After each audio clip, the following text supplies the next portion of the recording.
श्री शिवाय दोस्तों, कर्ज से मुक्ति पाने के लिए भारतीय संस्कृति, ज्योतिष और तंत्र शास्त्र में कई असली उपाय बताए गए हैं। इनमें प्याज का उपयोग एक प्राचीन और सिद्ध उपाय समझा गया है।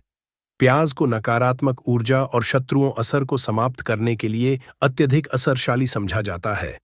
तंत्र और ज्योतिष के अनुसार प्याज में ऐसे प्राकृतिक गुण होते हैं जो शत्रु के नकारात्मक इरादों को निष्फल कर सकते हैं और आपके जीवन को सकारात्मक ऊर्जा से भर सकते हैं। इस वीडियो में शत्रु मुक्ति के लिए प्याज का विस्तृत वर्णन किया गया है। यहां आपको प्याज के विभिन्न उपाय विधियां और उनके पीछे का तांत्रिक विज्ञान समझाया जाएगा। भक्तों, तंत्र शास्त्र में प्याज को एक अद्वितीय साधन के रूप में उपयोग किया जाता है। इसकी ओर प्राकृतिक संरचना नकारात्मक शक्तियों को दूर करने में सहायक होती है। प्याज का उपयोग तांत्रिक अनुष्ठानों में इसलिए किया जाता है क्योंकि यह एक ऊर्जा संतुलन उपकरण के रूप में कार्य करता है। इसे शत्रु निवारण, बुरी नजर से बचाव और ग्रह दोषों को समाप्त करने के लिए उपयोग किया जाता है। प्याज का उपाय विशेष रूप से उन स्थितियों में असरी होता है जब आपका शत्रु आपको हानि पहुंचाने की कोशिश कर रहा हो, जब आपकी सफलता में बाधा उत्पन्न हो रही हो, जब आप नकारात्मक या बुरी नजर से परेशान हो, जब आपको अनचाहे विवादों या शत्रुता का सामना करना पड़ रहा हो। भक्तों, वीडियो के अंत में हम आपको शत्रु मुक्ति के लिए प्याज से जुड़ी विशेष छोटे छोटे चमत्कारी उपाय भी बताएंगे, जिसे अपनाकर आप अपने शत्रुओं से छुटकारा पा सकते हैं। तो वीडियो के अंत तक बने रहे। ये उपाय सरल, असरी और सुरक्षित है। भक्तों, प्याज में कील गाड़कर फेंक देना, शत्रु हाथ जोड़कर माफी मांगेगा।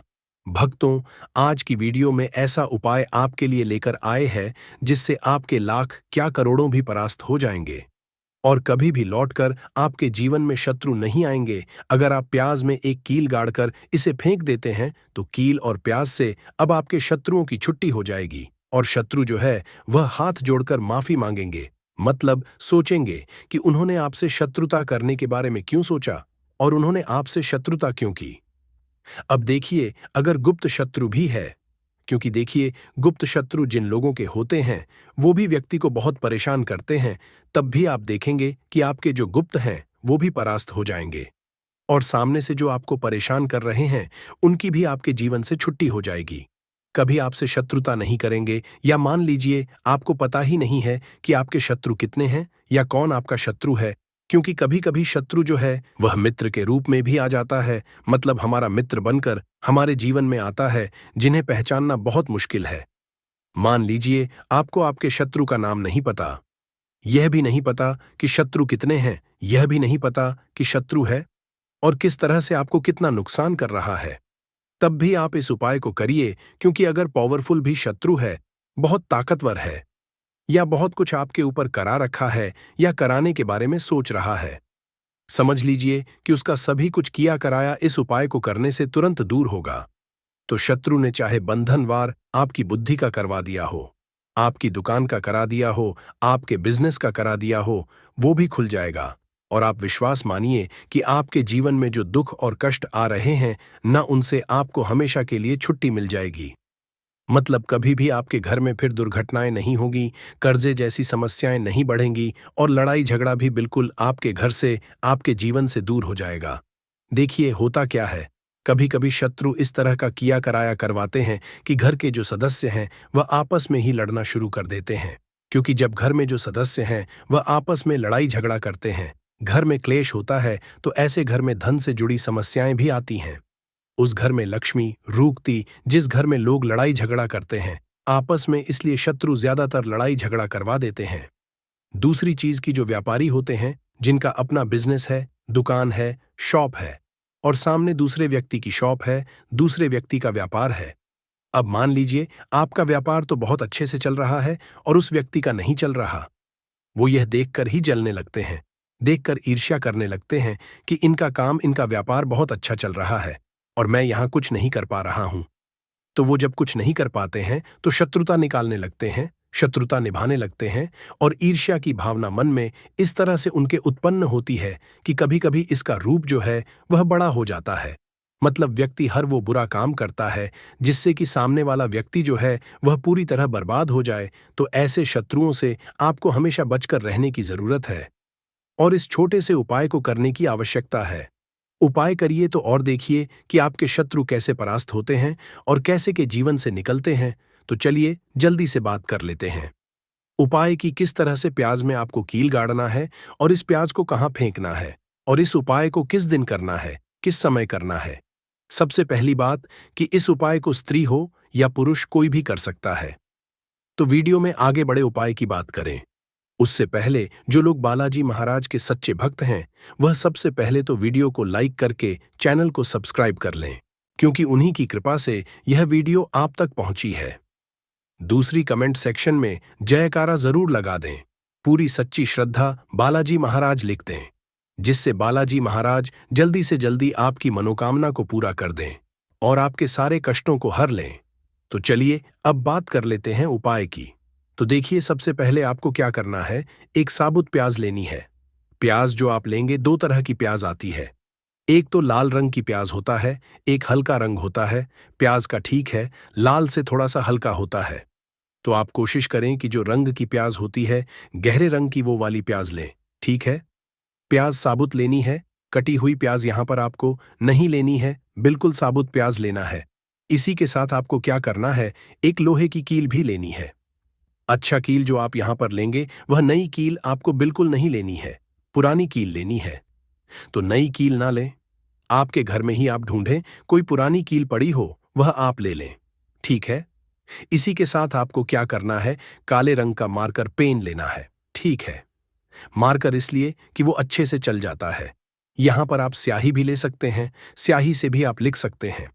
अब देखिए आपको करना क्या है, इन तीनों चीजों को लेकर आपको दक्षिण दिशा में फेस करके बैठ जाना है, अपने घर की दक्षिण दिशा में। तो देखिए जमीन पर बैठकर आपको इस उपाय को करना है। सबसे पहले प्याज आपने ले ली, अब आपको वह प्याज उठानी है और जो काले रंग का पेन या मार्कर आपने लिया है उस प्याज के ऊपर आपको उस पेन से, उस कलम से शत्रु लिखना है। शत्रु क्यों लिखना है, क्योंकि शत्रु एक भी हो सकते हैं, दो भी हो सकते हैं, तीन भी हो सकते हैं और ज्यादा भी हो सकते हैं, या गुप्त शत्रु भी हो सकते हैं जिनके बारे में आपको पता ही नहीं है। अब आप मान लीजिए नाम अगर उस पर लिखते हैं, इससे आपका एक ही शत्रु दूर होगा, एक ही शत्रु परास्त होगा। परंतु अगर आप प्याज के ऊपर शत्रु लिख देंगे, ना तो आपके जितने भी शत्रु हैं सभी परास्त हो जाएंगे और जीवन से वह शत्रु भी दूर हो जाएंगे जो गुप्त तरीके से आपसे शत्रुता निभा रहे हैं या आपकी पीठ पीछे बहुत कुछ बुरा है या करवा रहे हैं। कुछ है ना जो बहुत सारी क्रियाएं करवा देते हैं। तो इसीलिए प्याज के ऊपर आपको क्या लिखना है, केवल शत्रु लिखना है। किससे लिखना है, जो काले रंग का पेन या मार्कर आपने लिया है। अब आप जहां आपने शत्रु लिखा है बिल्कुल उसके नीचे आपको प्याज पर जहां आपने नाम लिखा है बिल्कुल उसके नीचे आपको एक क्रॉस का निशान लगाना है, ठीक है। क्रॉस का निशान लगाना है। तो देखिए सबसे पहले आपने प्याज पर नाम लिख लिया, उसके बाद आपने क्रॉस का निशान, जैसे कि हम एक्स बनाते हैं, एबीसीडी में जो एक्स बनाते हैं उस तरह से आपको एक्स का निशान लगा देना है। अब उस एक्स के नीचे भी आपको एक शब्द लिखना है। क्या लिखना है, ठीक है ना, क्या लिखना है। देखिए यह जो आपने लिखना है यह सिर्फ एक बार लिखना है। एक्स के नीचे सिर्फ एक बार इतना करने के बाद आपको एक मंत्र बोलना है। तो मंत्र आप ध्यान से सुन लें, ठीक है। मंत्रिम पर भी आपको मिल जाएगा, यहां से आप नोट कर लें। तो मंत्र देखिए आपको फिर से बता रहे हैं, शत्रुनाशिनी। इतना आपको 11 बार बोलना है। मतलब यह जो मंत्र है यह मंत्र आपको 11 बार बोलना है और मंत्र जब आप बोलेंगे उसी समय आपको उस कील को जहां पर आपने शत्रु का नाम लिखा है या शत्रु लिखा है, वैसे तो शत्रु ही लिखिए, नाम मत लिखिए, उसी शत्रु शब्द के ऊपर आपको उस कील को गाड़ देना है। कब गाड़ेंगे कील को, जब मंत्र बोलेंगे। तो बस कील गाड़ने के बाद को क्या करना है, उस प्याज को उठाना है। आप चाहे तो किसी कपड़े में रख ले, है ना, क्योंकि इस उपाय को आपको छुपाकर करना है, किसी को बताकर नहीं करना है, क्योंकि ऐसा उपाय जल्दी काम करता है। फिर आप किसी भी सुनसान स्थान पर जाएं, वहां छोटा सा गड्ढा कर ले और उस प्याज को उसी मिट्टी में दबा दे, कील सहित दबा दे। ऐसे नहीं कि कील निकालनी है या कुछ करना है, नहीं, प्याज और कील सभी को उसके अंदर आपको दबा देना है। मिट्टी के अंदर गड्ढे को अच्छे से ढक देना है। फिर अपने घर पर है हाथ पैर धो लेने हैं और इस उपाय को आप कोशिश करें कि सूरज ढलने के बाद करें, ठीक है। जैसे ही सूरज ढल जाता है, हल्का सा अंधेरा होता है, उस समय कर ले तो ज्यादा उत्तम है। दूसरी चीज, स्त्री हो या पुरुष, कोई भी इस उपाय को कर सकते हैं। किसी भी दिन कर सकते हैं, गुप्त शत्रु हो, सामने से शत्रु हो, सभी के लिए कर सकते हैं। ऐसा समझ लीजिए कि शत्रु जो है ना, यह माफी मांगने के लिए मजबूर हो जाएंगे, कभी शत्रुता आपसे नहीं करेंगे। इतना अचूक उपाय है।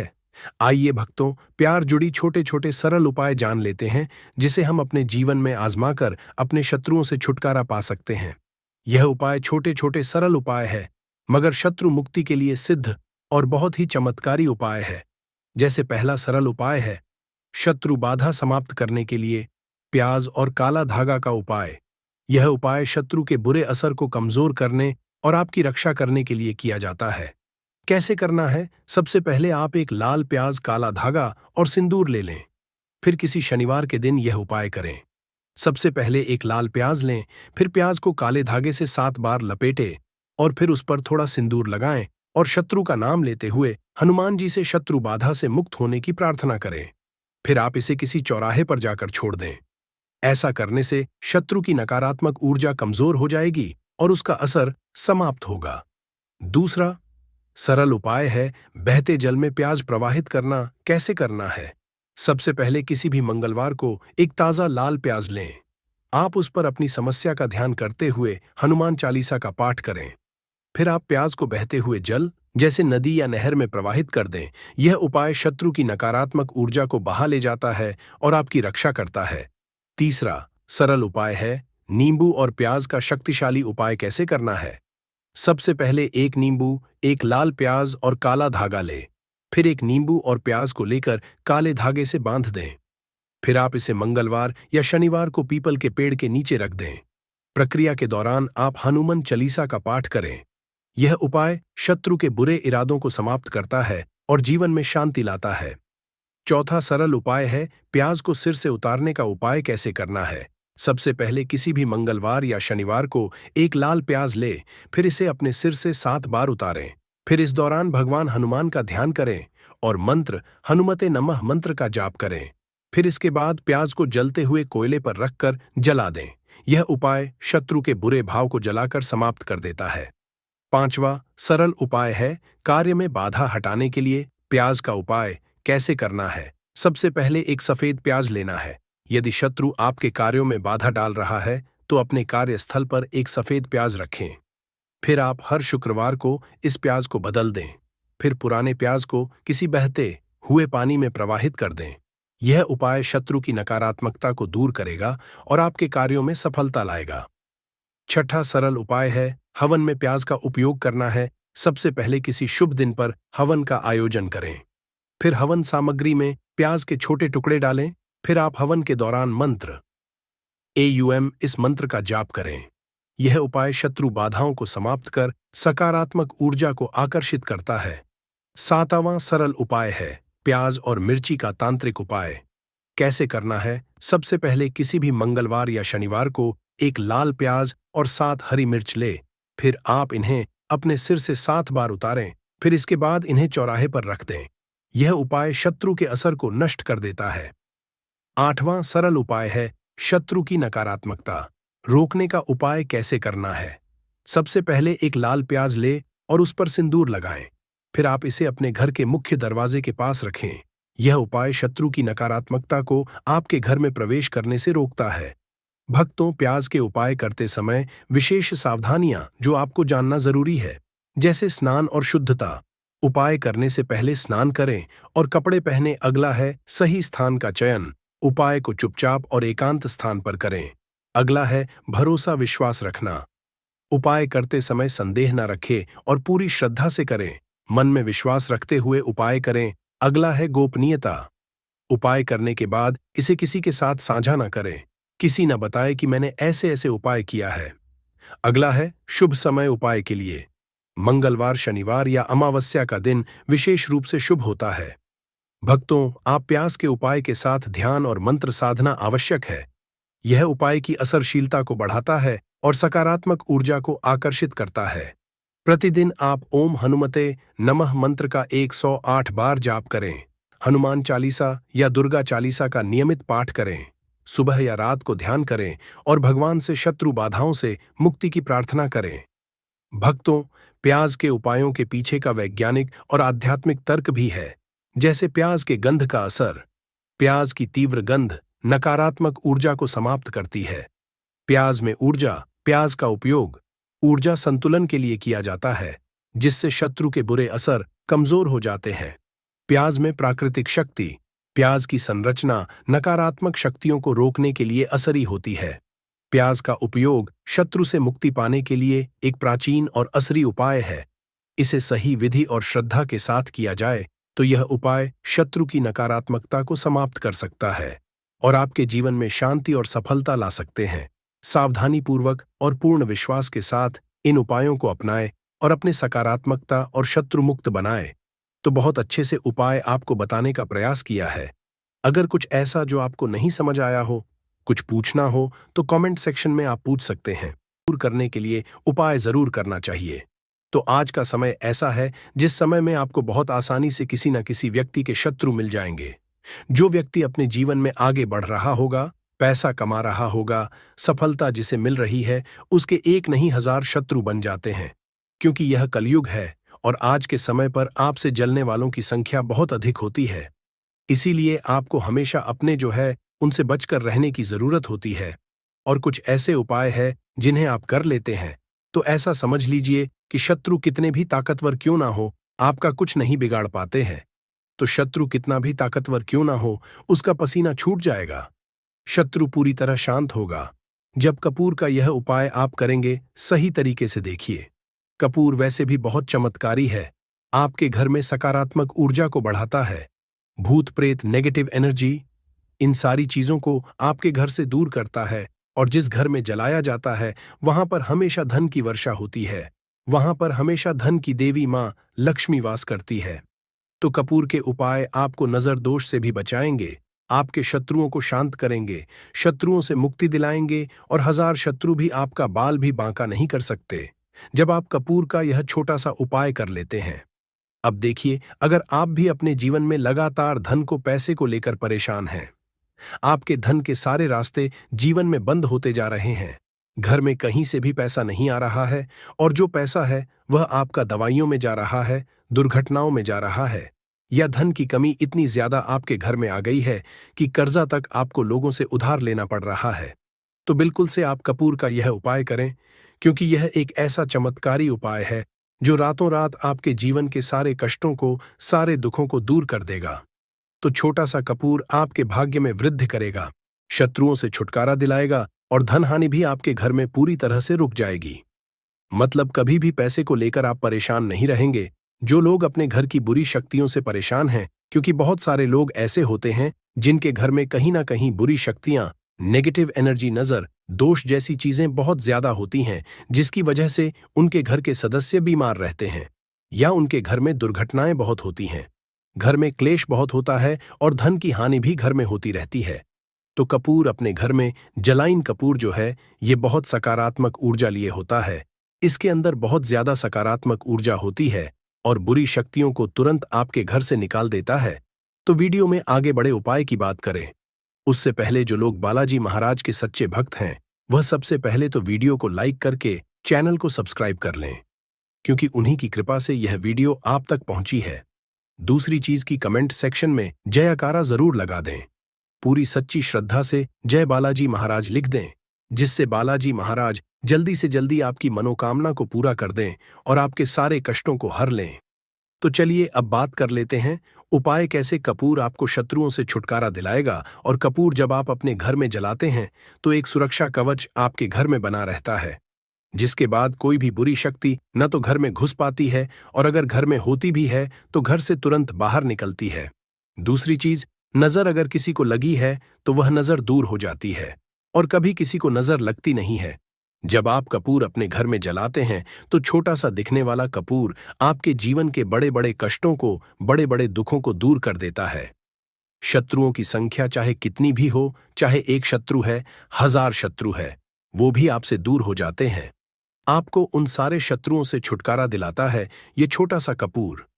इसी के साथ जो लोग चाहते हैं कि मां लक्ष्मी की कृपा घर पर बरसती रहे, हमेशा घर में पैसा, धन आता रहे, बैंक बैलेंस बढ़ता रहे, तिजोरी धन से भरी रहे, वो लोग कपूर जरूर अपने घर में जलाएं। तो जब भी आप अपने घर में कपूर जलाते हैं, साथ ही साथ लौंग जला देते हैं, तो आपके घर में अष्टलक्ष्मी वास करती है। माँ लक्ष्मी की कृपा घर पर हमेशा बरसती है। जो लोग अपने घर में लौंग और कपूर जलाते हैं, इसका धुआं अपने घर में करते हैं, तो लौंग और कपूर जलाने का एक फायदा और है कि जब भी आप लौंग और कपूर अपने घर में जलाते हैं, यह धन को खींचने का काम करता है और सारी जितनी भी नेगेटिव एनर्जी है, बुरी शक्तियां होती है, इन्हें आपके घर से तुरंत दूर करता है।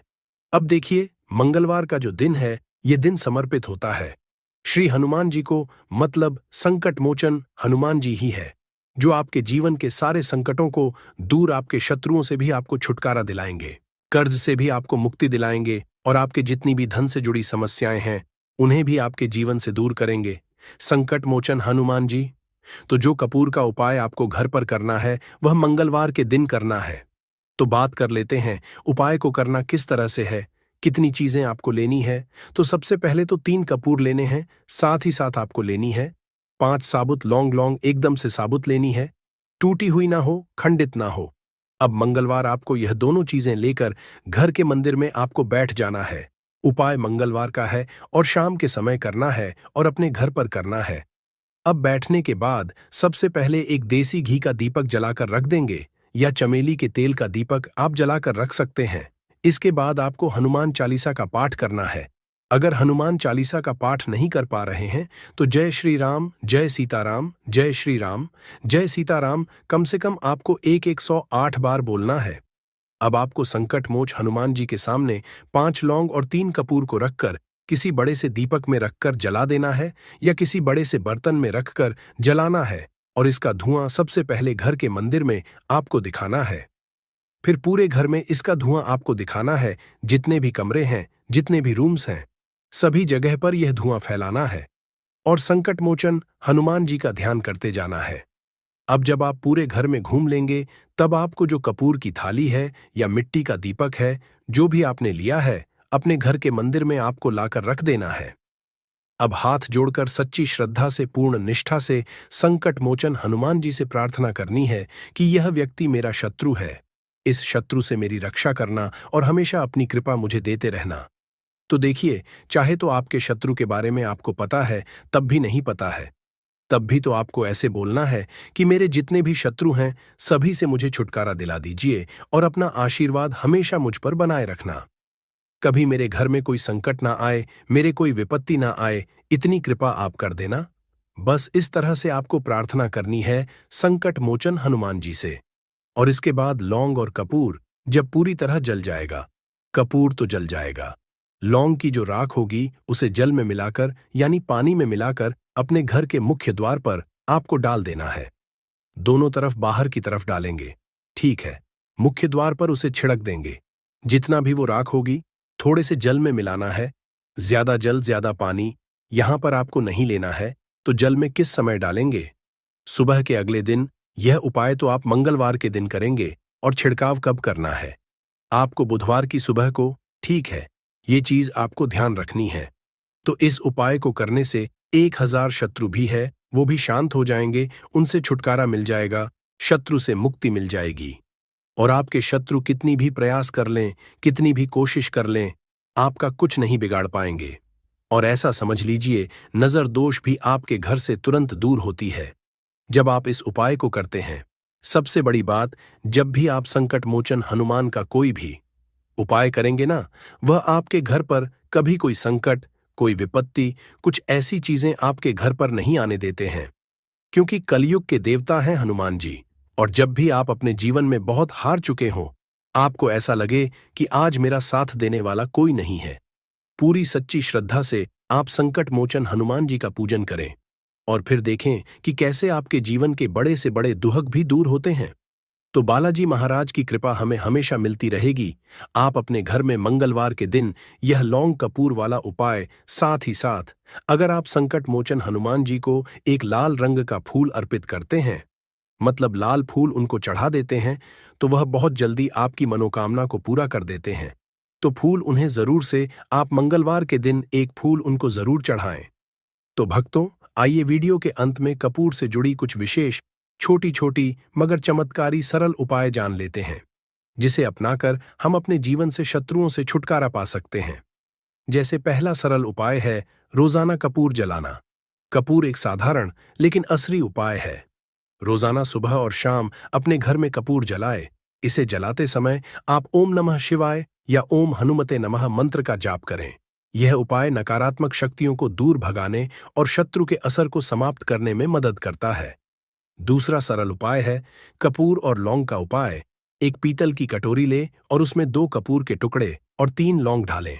फिर इसे जलाकर हनुमान जी के समक्ष रखें और एयूएम हनुमते नमः मंत्र का 100 बार जाप करें। इस उपाय को मंगलवार और शनिवार को करें। यह उपाय शत्रु द्वारा भेजी गई किसी भी तांत्रिक क्रिया या बुरी नजर को समाप्त करता है। तीसरा सरल उपाय है कपूर और काले तिल का प्रयोग कैसे करना है। सबसे पहले एक मिट्टी के दीपक में कपूर और काले तिल डालकर उसे जलाएं। फिर इसे अपने घर के मुख्य द्वार पर रखें और ओम फली काली कल्याण मंत्र का जाप करें। यह उपाय शत्रुओं के बुरे इरादों को निष्क्रिय कर देता है और आपको सुरक्षा प्रदान करता है। चौथा सरल उपाय है कपूर और फिटकरी का उपाय कैसे करना है। तो सबसे पहले कपूर और फिटकरी को बराबर मात्रा में मिलाकर घर के चारों कोनों में रखें और इसे सप्ताह में 1 बार बदले। यह उपाय आपके घर से शत्रुओं द्वारा उत्पन्न नकारात्मक ऊर्जा को दूर करता है। पांचवा सरल उपाय है रात्रि में कपूर का प्रयोग कैसे करें। सबसे पहले रात को सोने से पहले अपने घर के मंदिर में कपूर जलाएं। साथ ही इस मंत्र का जाप करें। यह मंत्र और कपूर संयोजन शत्रु को शांत करता है और उनकी बुरी सोच को समाप्त करता है। अगला विशेष तांत्रिक सरल उपाय है हनुमान जी के सामने कपूर जलाना कैसे करना है। सबसे पहले किसी भी मंगलवार और शनिवार को हनुमान जी के समक्ष कपूर जलाए। फिर एयूएम हनुमते रुद्रात्मक स्वाहा इस मंत्र का 11 बार जाप करें। यह उपाय शत्रुओं के मानसिक और शारीरिक असर को कमजोर करता है। अगला सरल उपाय है कपूर और लाल धागे का उपयोग कैसे करें। सबसे पहले एक लाल रंग का लें और उसमें कपूर के टुकड़े रखें।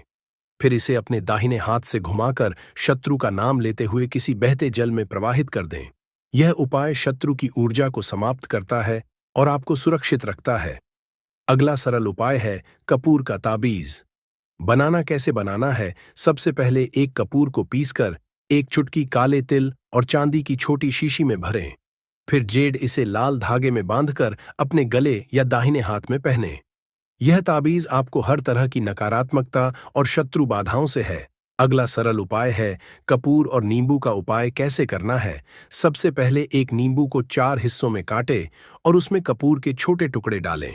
फिर आप इसे अपने शत्रु का नाम लेते हुए किसी सुनसान जगह पर रख दें।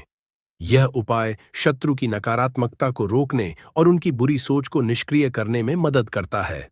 भक्तों, आइए कपूर जलाने के चमत्कारिक आध्यात्मिक और वैज्ञानिक लाभ जिसे जान लेते हैं।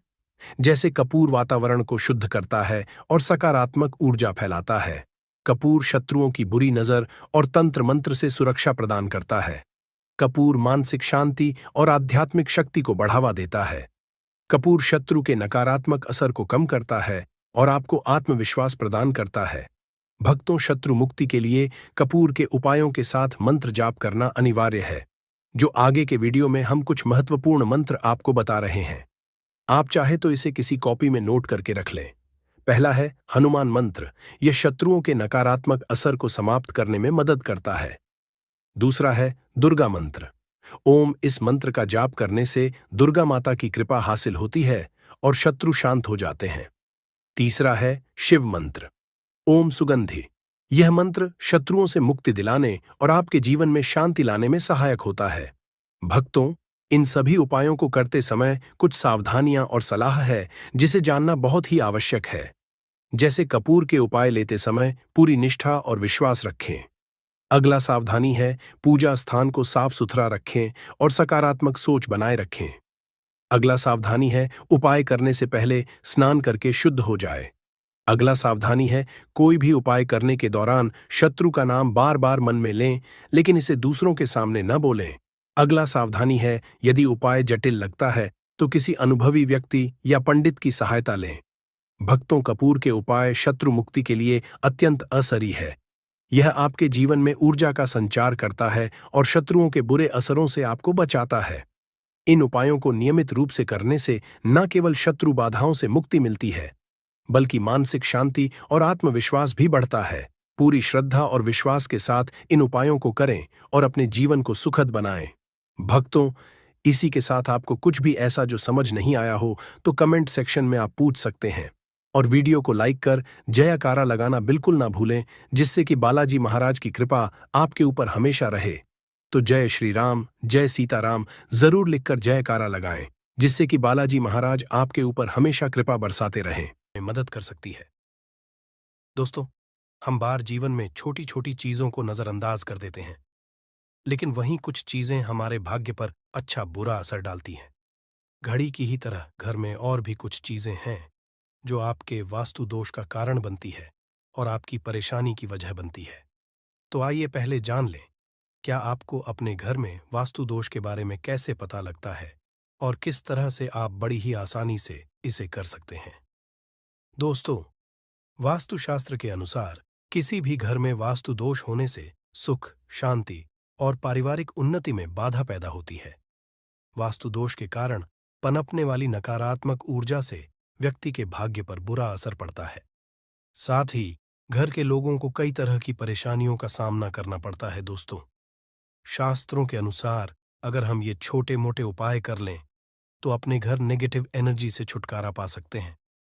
तो आइए जानते हैं, लेकिन उससे पहले दोस्त आपसे रिक्वेस्ट है कि वीडियो को लाइक करें, अपने दोस्तों के साथ शेयर करें, और अगर आपने अभी तक चैनल को सब्सक्राइब नहीं किया तो सब्सक्राइब करके बेल आइकॉन जरूर प्रेस कर लें। दोस्तों, नंबर 1, जीवन में तरक्की पाने के लिए रोज पहली रोटी गाय को दें, पीपल को जल चढ़ाएं और चींटियों को मिला आटा दें। तांबे के लोटे में जल लाल चंदन मिलाकर रात को अपने सर के पास रखकर सो जाएं। सुबह उस जल को तुलसी को चढ़ा दें। ऐसा करने से आपकी परेशानियां धीरे धीरे दूर हो जाएंगी। नंबर 2, वास्तु के मुताबिक अगर आपके घर में तिजोरी है और आप उसके सामने शीशा लगा दें तो इससे धन में बरकत होती है। व्यापारी लोग अपने कैश बॉक्स के सामने शीशा लगाएं, इससे आपके ग्राहक बढ़ेंगे। दोस्तों, 3, झाड़ू पोछा कभी भी खुले में नहीं रखना चाहिए, इन्हें हमेशा छिपाकर रखना चाहिए, और झाड़ू कभी भी रसोई में नहीं रखनी चाहिए। नंबर 4, शौचालय का दरवाजा हमेशा बंद होना चाहिए। माना जाता है कि घर की नकारात्मक ऊर्जा शौचालय में ही बात करती है। ऐसे में अगर शौचालय का दरवाजा खुला रहता है तो नकारात्मक ऊर्जा आपके घर में प्रवेश करती है। नंबर, घर में सुख शांति के लिए कपूर को घी में डूबाकर सुबह शाम जलाना चाहिए। इससे घर में वास्तु दोष भी कम होता है और रह रहे सदस्यों के जीवन की परेशानियां दूर होती हैं। दोस्तों, नंबर 6, दुर्घटना से बचने के लिए शाम को हनुमान चालीसा के बाद कपूर जरूर जलाना चाहिए। नंबर 7, घर में जिस जगह वास्तु दोष हो वहां कपूर की 2 टीकियां रखें। खत्म हो जाने के बाद वहां दोबारा इसे रखें। नंबर 8, अस्त के बाद कभी भी किसी को दूध, दही या प्याज नहीं देना चाहिए, यह भाग्य में बाधक भी बन सकता है। नंबर 9, घर के मुख्य द्वार पर कूड़ादान कभी भी न रखें। नंबर 10, घर में टूटा हुआ शीशा कभी भी नहीं होना चाहिए। नंबर 11, अच्छे भाग्य के लिए सुबह नहाते समय पानी में थोड़ा सा कपूर का तेल मिलाएं। शनिवार को चमेली का तेल भी मिला सकते हैं। नंबर 12, लक्ष्मी की कृपा पाने के लिए रोज रात को रसोई अच्छी तरह से साफ करके चांदी की कटोरी में कपूर और लौंग जलाएं। यह प्रक्रिया रोज की जाए तो घर में बरकत बनी रहती है और मां लक्ष्मी जल्द ही ऐसे घर से आकर्षित होती है। ऐसे घरों से नकारात्मकता हमेशा दूर रहती है। दोस्तों, नंबर 13, घर के सोने वाले कमरे में पौधे नहीं लगाने चाहिए, इससे आपके ऊपर नकारात्मक असर हावी हो सकता है। नंबर 14, घर में पौधे लगाते समय पानी में सेंधा नमक डालें। सादे नमक का भी आप उपयोग कर सकते हैं, लेकिन दोस्तों ज्यादा फलदायी होता है। आपको शुभ फल जल्द ही हासिल होंगे। दोस्तों, घड़ी की सही दिशा आपके जीवन को भी सही रास्ता दिखाने में मदद कर सकती है। इसके अलावा कैलेंडर को किस जगह लगाना चाहिए और किस जगह पर नहीं, ये भी हम जानेंगे। सबसे पहली बात जिसकी हम बात करेंगे वो है दोस्तों, घड़ी का आकार, यानी घड़ी की शेख। दोस्तों, शास्त्र के अनुसार गोलाकार की घड़ी या अंडाकार घड़ी सबसे उत्तम मानी जाती है, पर आजकल देखा जा रहा है कि बाजार में कई तरह की घड़ियां मौजूद हैं, जिसमें घर के सदस्य या भगवान की तस्वीरें और फोटो भी लगी होती है। लेकिन दोस्तों, आपको बता दें कि घड़ी के साथ तस्वीरें लगाना बिल्कुल भी सही नहीं है। इससे आपके घर के सदस्यों के जीवन पर समय का असर देखने को मिल सकता है। और की तस्वीर घड़ी में बिल्कुल भी नहीं लगानी चाहिए, क्योंकि भगवान की तस्वीर को रोज धूप, दीप, अगरबत्ती और पूजन की आवश्यकता होती है, और घड़ी तो कई महीनों तक धूल में पड़ी रहती है। इससे भगवान का अपमान होता है और यह शुभ नहीं माना जाता। हो सके तो घड़ी का आकार गोल और अंडाकार ही पसंद है। घड़ी का गोल या अंडाकार बोना हमारी पृथ्वी के आकार को दर्शाता है, जो को और घड़ी में नुकीले कौन होते हैं, और वास्तु के अनुसार नुकीली चीजें नकारात्मक ऊर्जा का संचार करती हैं। दोस्तों, अगली बार जिसका आपको ख्याल रखना है वो ये है कि घड़ी को स्वच्छ रखें, साफ सफाई का ध्यान रखें, धूल ना जमा होने दें, और कहीं से भी घड़ी टूटी फूटी नहीं होनी चाहिए। दोस्तों, जैसा कि हम सभी चाहते हैं कि हमारे जीवन में सब अच्छा और बेहतर होता रहे, तो उसके लिए हम खुद को संवारे रखते हैं, नए कपड़े और नए आभूषण पहनते हैं। उसी तरह अपने घर की घड़ी को स्वच्छ और नए जैसा ही रखना चाहिए। ये कहीं से भी टूटी फूटी नहीं होनी चाहिए। समय समय पर घड़ी पर चढ़ी धूल और जालों को साफ करते रहें, जिससे आपका भाग्य भी धुंधला नहीं पड़ेगा। दोस्तों, कई घरों में आदत होती है कि पुरानी गाड़ी को बनवाकर ही चलाते रहते हैं। एक जगह नई घड़ी आई तो पुरानी किसी और जगह लगा देते हैं। कृपया ध्यान रखें, घर में पुरानी या फिर टूटी हुई या धूल चढ़ी हुई और बंद गाड़ी तो बिल्कुल भी ना रखें। क्यों? इससे घर में नकारात्मकता और दरिद्रता का वास होने लगता है। बंद पड़ी घड़ी को घर में रखने से व्यक्ति के जीवन में नए अवसर नहीं आते और वो अपने कार्य में सफलता हासिल नहीं कर पाता। अगली बार जिसका आपको ध्यान रखना है वो है घड़ी की सही दिशा। घड़ी को कभी भी दक्षिण दिशा में नहीं लगाना चाहिए। दक्षिण दिशा यमलोक की दिशा मानी जाती है। काल का अंतिम चक्र यहीं से शुरू होता है। इसीलिए वास्तुशास्त्र में इस दिशा को घड़ी के लिए अशुभ माना गया है। घर में घड़ी को उत्तर दिशा, पूर्व दिशा या पश्चिम दिशा में आप लगा सकते हैं, लेकिन ध्यान रखें कि घड़ी को कभी भी मुख्य द्वार, कमरे के दरवाजे या आने जाने के लिए उपयोग किए जाने वाले दरवाजे के ऊपर कभी भी नहीं लगाना चाहिए। इससे समय का असर आपके आने जाने की गति और दिनचर्या पर पड़ सकता है। दोस्तों, घड़ी के साथ कैलेंडर का भी ध्यान रखें। जहां घड़ी समय का चिन्ह है, तो वहीं कैलेंडर उससे जुड़ी तारीखों का लेखा जोखा बताता है। कैलेंडर को पूर्वी और उत्तरी दिशा की दीवार पर कभी भी नहीं लगाना चाहिए। ये इससे वास्तु दोष उत्पन्न होता है। और कृपया करके अपने घरों में नए कैलेंडर के साथ पुराना कैलेंडर कभी भी ना लगाएं। दोस्तों, घड़ी और कैलेंडर दोनों ही आने वाले समय के सूचक हैं, जो आगे बढ़ने की प्रेरणा देते हैं। उन्हें समय के अनुसार ही लगाना चाहिए। इस बात का हमेशा ध्यान रखें कि घड़ी का समय हमेशा सही होना चाहिए। बहुत से लोगों की आदत होती है घड़ी का समय आगे या पीछे रखते हैं, तो ये गलती आप ना करें। समय हमेशा सही रखें। इससे आपको कभी भी समय का कालचक्र और दुष्ट परिणाम हासिल नहीं होता। ये छोटा सा आप जरूर करके देखिए। दोस्तों, छोटी छोटी बातें हैं जिनका आपको ध्यान रखना है। दोस्तों, रखी हुई घड़ी और पुराना कैलेंडर आपके भाग्य को भी रुकावटों से भर देता है।